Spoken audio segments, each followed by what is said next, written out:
Hello' everyone, কি খবৰ আপোনালোকৰ? মোৰ বহুত ভাল আৰু আশা কৰোঁ আপোনালোকো ভালে আছে। আৰু আজি ৰাতিৰ সাজৰ কাৰণে বনাবলৈ আহিছোঁ। আজি হৈছে মাৰ বাৰ্থডে আৰু একচুৱেলি বাৰ্থডে বুলি ক'লে আমাৰ নিৰামিষে খোৱা যায়। আৰু যিহেতু মাৰ বাৰ্থডে কিবা এটা সৰুকৈ বনাই দিয়ে, একেবাৰে চিম্পুলকৈ। তেতিয়াহ'লে ব'লক বাৰু আজি ৰাতিৰ সাজৰ কাৰণে কি বনাওঁ চাগৈ। আৰু এতিয়া চব্জিখিনি বিলাহীখিনি মই কাটি ল'লোঁ আৰু পোলাওৰ কাৰণে বিন কাটিম আৰু এতিয়া গাজৰ কাটি ল'ম, লগতে পিঁয়াজ আৰু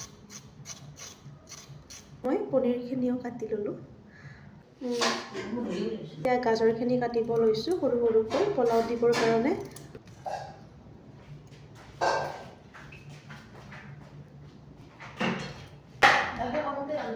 দালি কমকৈ ৰান্ধিলে হ'ল, দালি কমকৈ ৰান্ধা মানে পনীৰকেইটা থাকিল না, সেইকাৰণে অলপমান বনাবা দালি।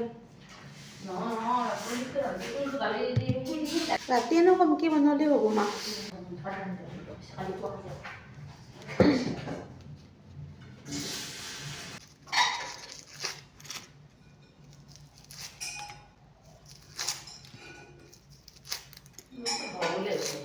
এই নাই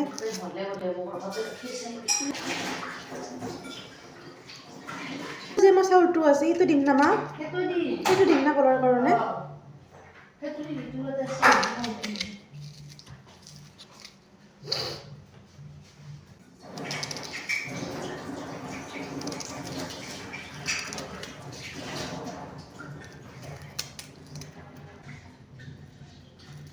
চকুত ধৰিছে গাইছ।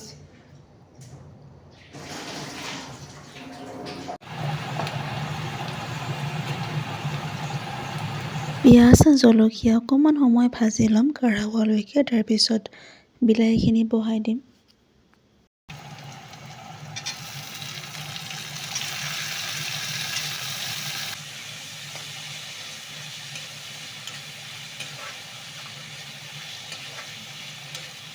মা আৰু মই বনাই আছোঁ, যিহেতু আজি মাৰ বাৰ্থডে, এনেকৈ চিম্পুলকৈ কিবা এটা আৰু বাৰ্থডে বুলি ক'লে মই কৈছোঁ নিৰামিষে খোৱা যায়। আৰু এনে পনীৰ আৰু মায়ে বনাই আছে ভেন্দি ফ্ৰাই কৰি আছে আৰু চিম্পুলকৈ কিবা এটা কৰিছোঁ।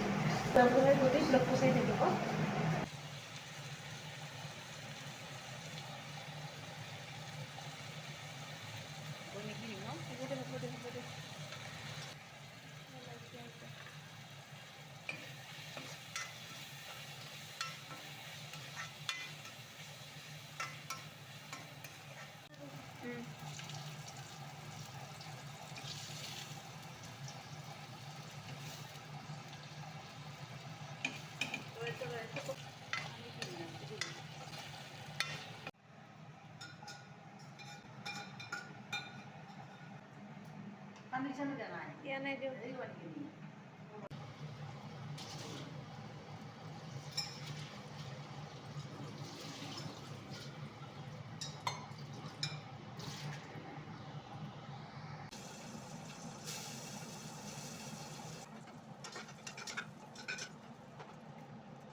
পোলাওখিনি বনাবৰ কাৰণে আগতীয়াকৈ মই চব্জিখিনি অকণমান ভাজি লৈছোঁ, তাৰপিছত এতিয়া চাউলখিনিও ভাজি ল'ম আৰু চাউলখিনি ভজা হোৱাৰ পিছত পানী দি দিম।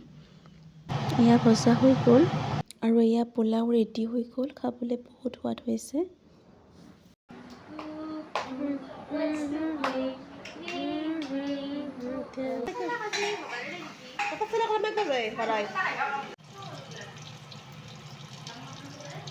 আৰু আজি আহিছে আলহীৰ কাৰণে এয়া যোগাৰ কৰি থকা হৈছে আৰু ভণ্টিয়ে মাংসখিনি বনাই আছে আৰু মায়ে বনাইছে দালি ভাতখিনি।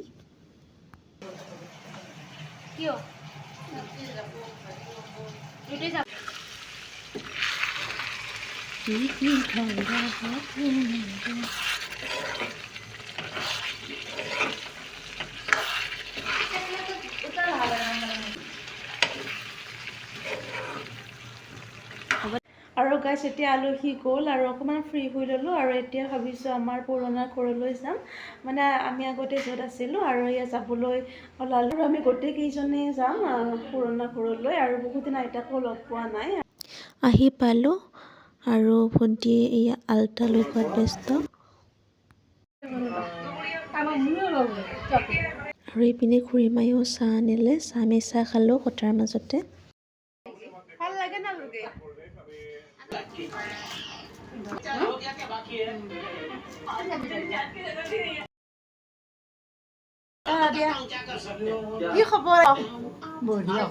আৰু ইয়াতে আল্টা লগালে। ভিডিঅ'টো যে ইমানতে সামৰণি মাৰিলোঁ, আকৌ লগ পাম নেক্সট এটি ভিডিঅ'ত। বাই, সকলো ভালে থাকক।